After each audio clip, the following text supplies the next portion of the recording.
వి news Telangana. ముందుగా headlines. మాజీ MP మరియు బీజేపీ జాతీయ అధికార ప్రతినిధి శ్రీ జీవీఎల్ నరసింహారావు గారు మీడియాతో మాట్లాడుతున్నారు. తెలంగాణ భవన్లో బీఆర్ఎస్ నేతల ప్రెస్ మీట్.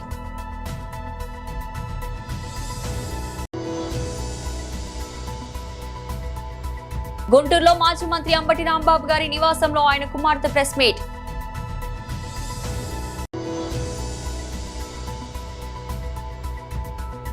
పాక్ ఆడుకున్నా సరే శ్రీలంక వెళ్లనున్న టీమిండియా. మాజీ ఎంపీ మరియు బీజేపీ జాతీయ అధికార ప్రతినిధి శ్రీ జేవీఎల్ నరసింహారావు గారు మీడియాతో మాట్లాడుతున్నారు.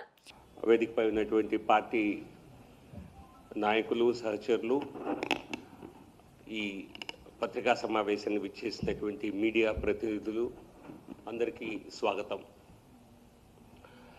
నిన్న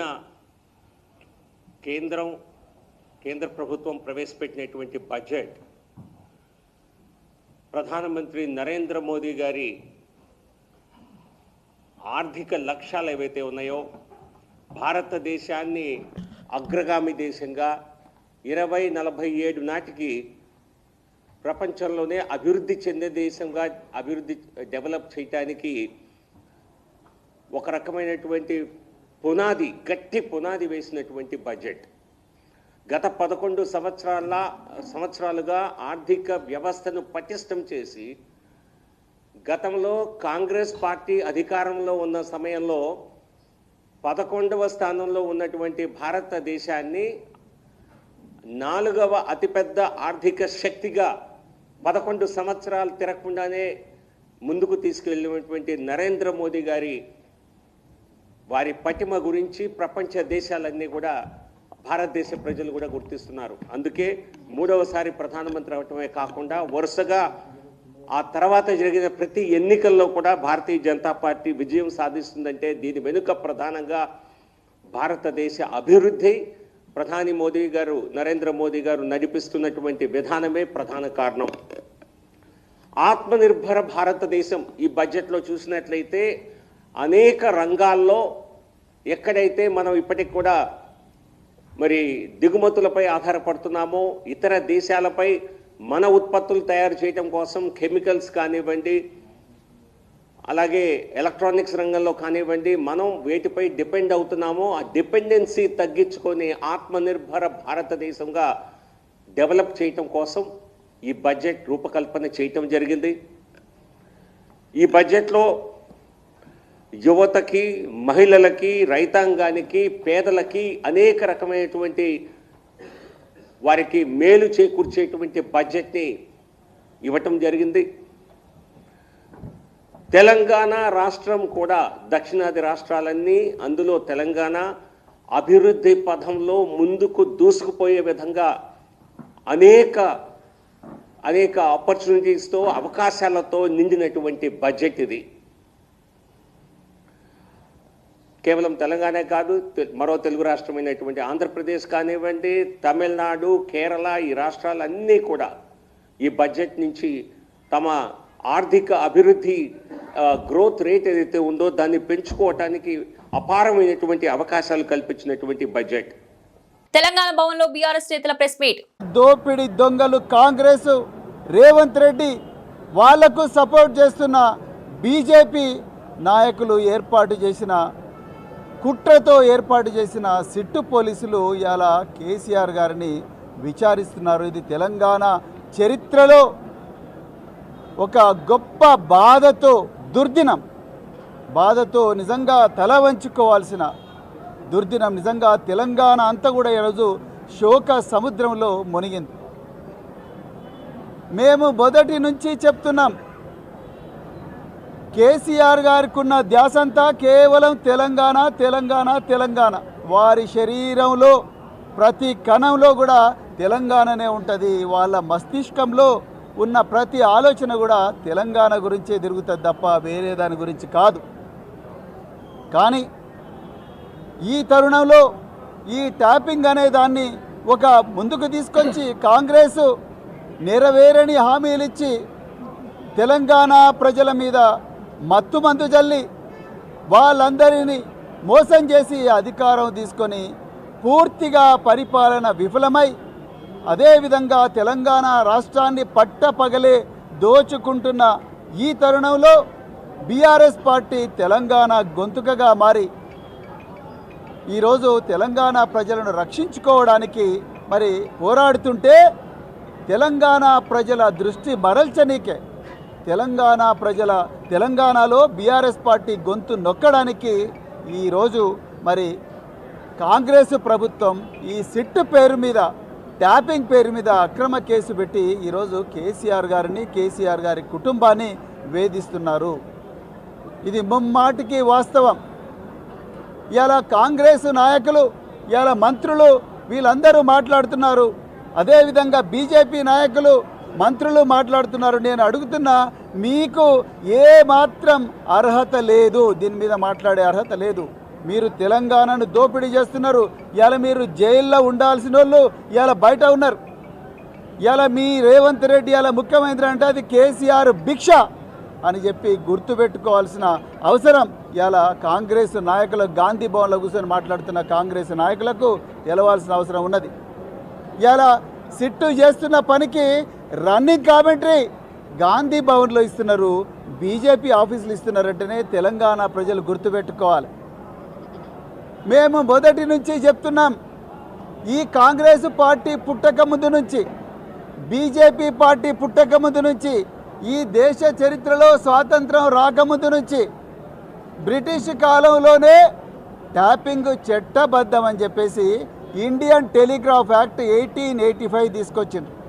గుంటూరులో మాజీ మంత్రి అంబటి రాంబాబు గారి నివాసంలో ఆయన కుమార్తె ప్రెస్ మీట్ ఉపయోగించి మహిళ మాట్లాడడం ప్రత్యేకించి అది మీరు చూడొచ్చు, వీడియోస్ లో కూడా చాలా సర్క్యులేట్ అవుతుంది, సోషల్ మీడియాలో కూడా చాలా భయంకరంగా ఉందన్నమాట. అది ఒకసారి మీకు ఒకసారి చూపిస్తాను నేను ఆ వీడియో.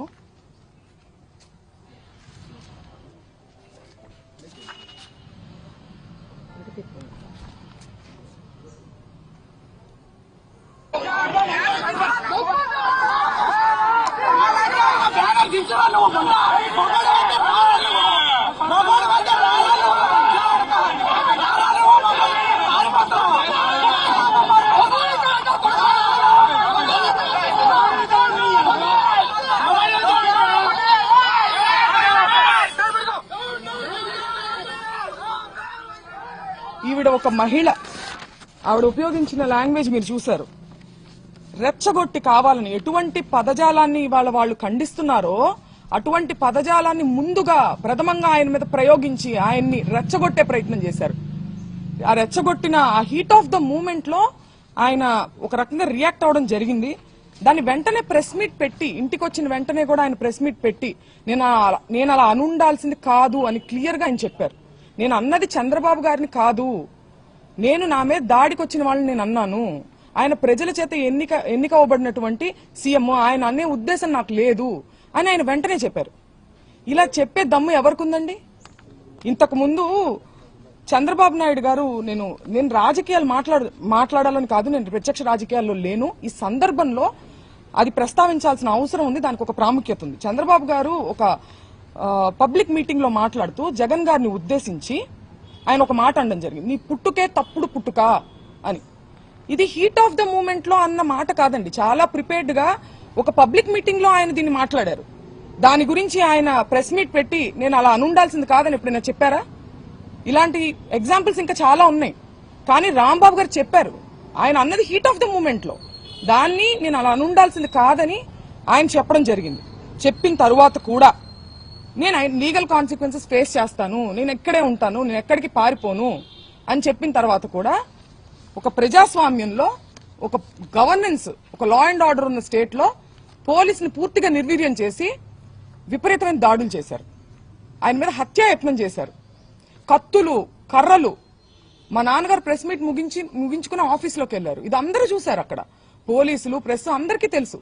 ఇంట్లో లేడీస్ మాత్రమే ఉన్నామని కూడా తెలుసు. లేడీస్ ఉన్న ఇంట్లోకి మగవారిని మూకుమ్మడిగా పంపి, ఈ సందర్భంలో నేను గల్లా మాధవి గారిని అడుగుతున్నాను, ఇది మీకు ఏ నైతిక విలువ ఉందని చెప్పి మీరు క్షమాపణ కోరుతున్నారు అంబటి రాంబాబు గారి దగ్గర నుంచి? నేను అంబటి రాంబాబు గారి వ్యాఖ్యల్ని నేను సమర్థించట్లేదు, ఆయనే సమర్థించుకోలేదు కదా. హీట్ ఆఫ్ ద మూమెంట్ లో నేను అన్నాను, నేను అలా అనుండాల్సింది కాదని ఆయనే చెప్పారు. T20 వరల్డ్ కప్ లో పాకిస్తాన్ జట్టు కారణంగా నెలకొన్న సందిగ్ధత ఇంకా కొనసాగుతూనే ఉంది. షెడ్యూల్ ప్రకారం ఈ నెల 15న టీమిండియా పాక్ జట్ల మధ్య శ్రీలంకలో మ్యాచ్ జరగాల్సి ఉంది. అయితే భారత జట్టులో ఆడబోమని పాకిస్తాన్ స్పష్టం చేసింది. పాక్ జట్టు టోర్నమెంట్ లో పాల్గొంటుందని, అయితే భారత్ తో మ్యాచ్ ను మాత్రం బహిష్కరిస్తున్నామని తెలిపింది. దీనిపై ఐసీసీ తాజాగా పాకిస్తాన్ బోర్డుకు వార్నింగ్ ఇచ్చింది. ఈ సందిగ్ధం ఇలా కొనసాగుతుండగా ఈ నెల 15న టీమిండియా మాత్రం శ్రీలంకకు వెళ్లనుంది. ఓవైపు తాము ఆడబోమని పాక్ చెబుతుండగా భారత జట్టు మాత్రం శ్రీలంకకు వెళ్లడం ఎందుకనే సందేహాలను నిపుణుల జవాబిచ్చారు. ఐసీసీ ప్రోటోకాల్ మేరకే టీమిండియా కొలంబో వెళ్లనుందని, షెడ్యూల్ ప్రకారం జరగాల్సిన మ్యాచ్ కు అందుబాటులో ఉంటుందని చెబుతున్నారు. మ్యాచ్ కు ముందు యథావిధిగా ఆటగాళ్లు ప్రాక్టీస్ సెషన్ లో పాల్గొంటారని తెలుస్తుంది. మ్యాచ్ సమయంలో స్టేడియంను సందర్శిస్తుంది.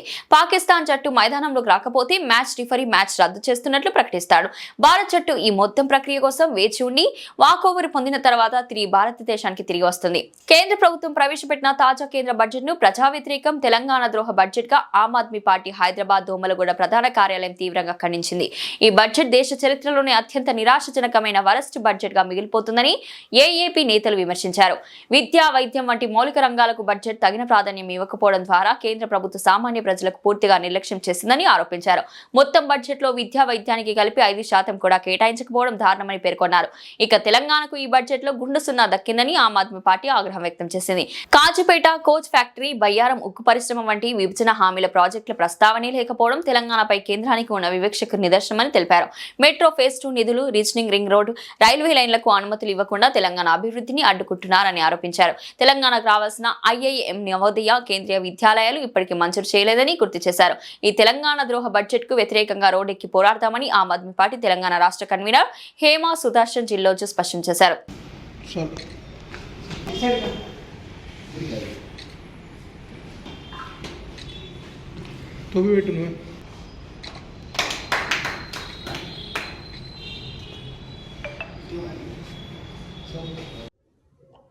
మీడియా మిత్రులందరికీ నమస్తే. నిన్న మనకి కేంద్ర ప్రభుత్వం వచ్చేసి బడ్జెట్ని ప్రకటించింది. అంటే సండే కూడా ప్రభుత్వాలు పనిచేస్తాయి అన్నట్టుగా చెప్తూనే నిన్న బడ్జెట్ని ప్రవేశపెట్టడం జరిగింది. అయితే దీంట్లో దేశవ్యాప్తంగా మ్యాక్సిమం అంటే మనకు కావాల్సింది విద్య, వైద్యం అనేది మోస్ట్ ఇంపార్టెంట్. ఈ రంగానికి అనేది ఎప్పుడైతే బడ్జెట్ని కరెక్ట్గా ఇస్తేనే దేశం అనేది డెవలప్మెంట్ దిశలో వెళ్తుంటుంది.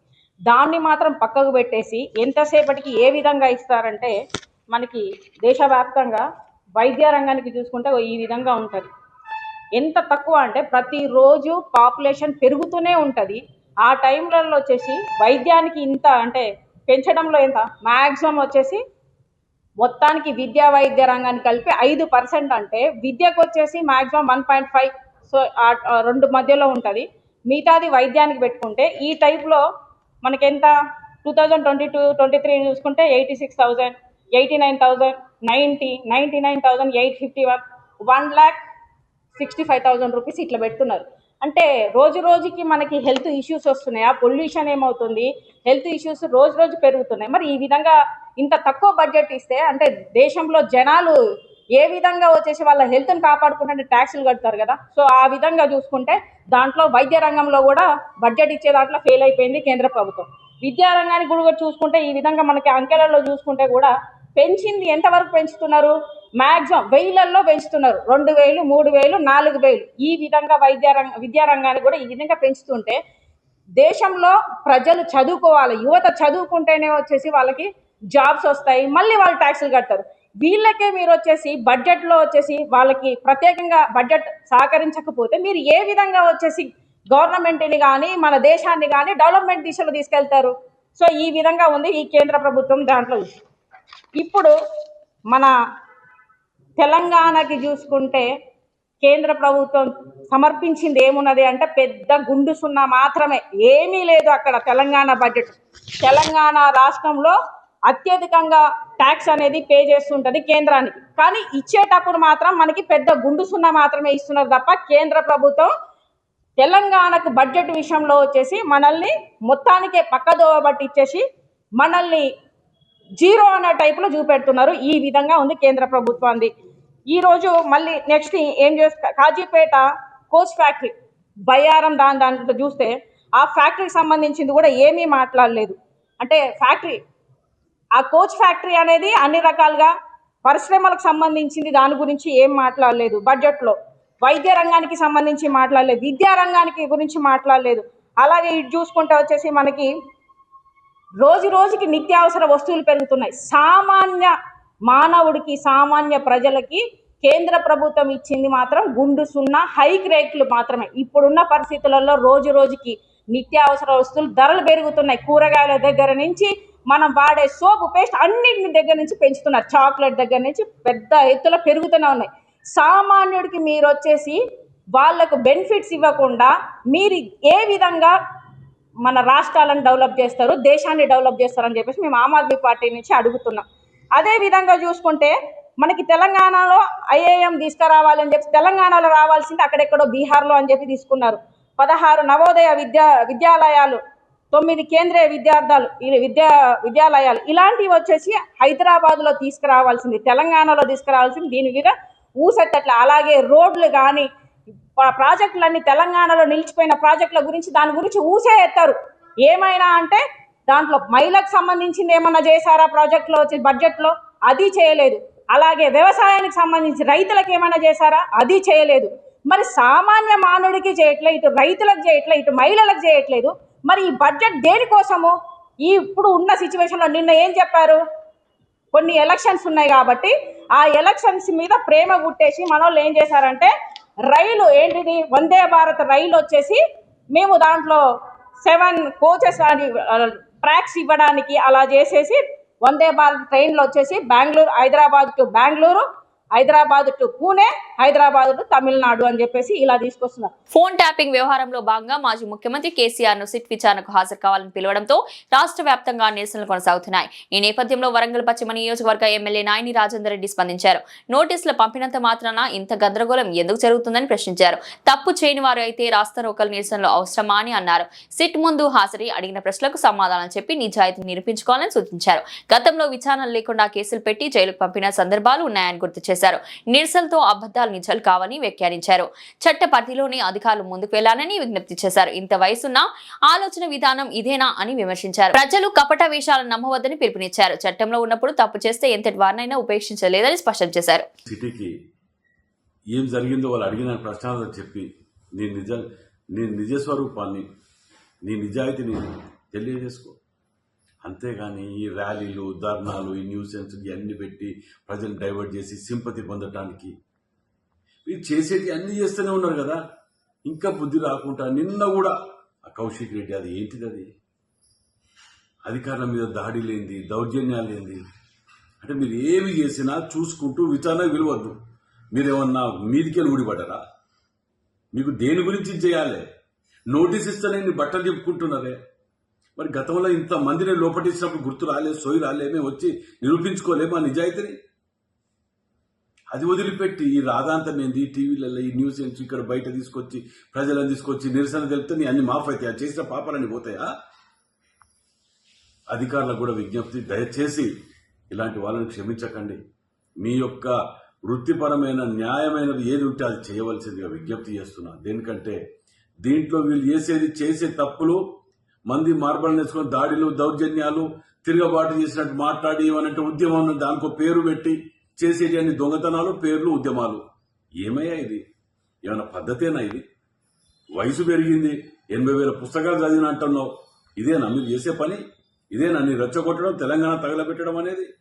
బిడ్డ, ఇక్కడెక్కడ గొడవలు జరుగులు, ఎక్కడ ఏది జరిగినా అది మాత్రం మంచి పరిణామం కాదు. తెలంగాణని ఇదివరకే అప్పుల పాలు చేసి సర్వనాశనం చేసి మళ్ళా మాయమాటలతో చెప్పి అధికారంలోకి వస్తే మళ్ళీ ఏదో వస్తాం, రాబోతాం, వస్తే 3 ఏళ్లలో చింపుతాం, చేస్తాం. ఇవన్నీ మర్చిపోండి. మేము ప్రజలు నమ్మరు. ఇంత కూడా తెలంగాణ లేకుండా ఖతం చేస్తారు వీళ్ళు, ఈ కుటుంబం కనుక మళ్ళీ అధికారంలోకి వస్తే. దయచేసి వీరిని నమ్మకండి ప్రజలారా.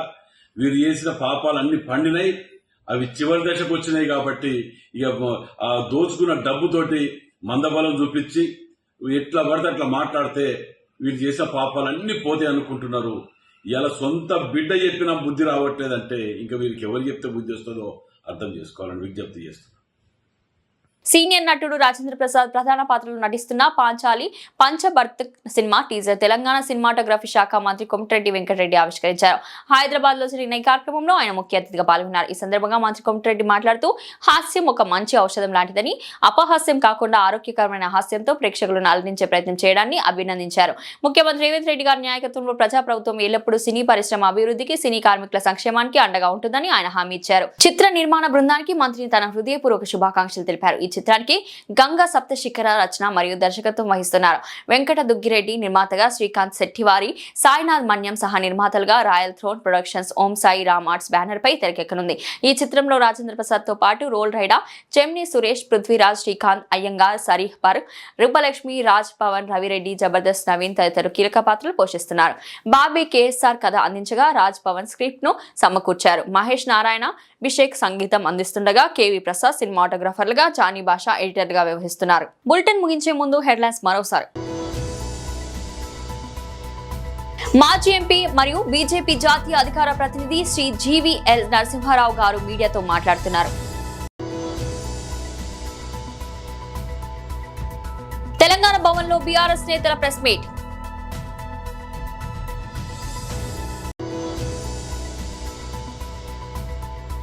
గుంటూరులో మాజీ మంత్రి అంబటి రాంబాబు గారి నివాసంలో ఆయన కుమార్తె ప్రెస్ మీట్.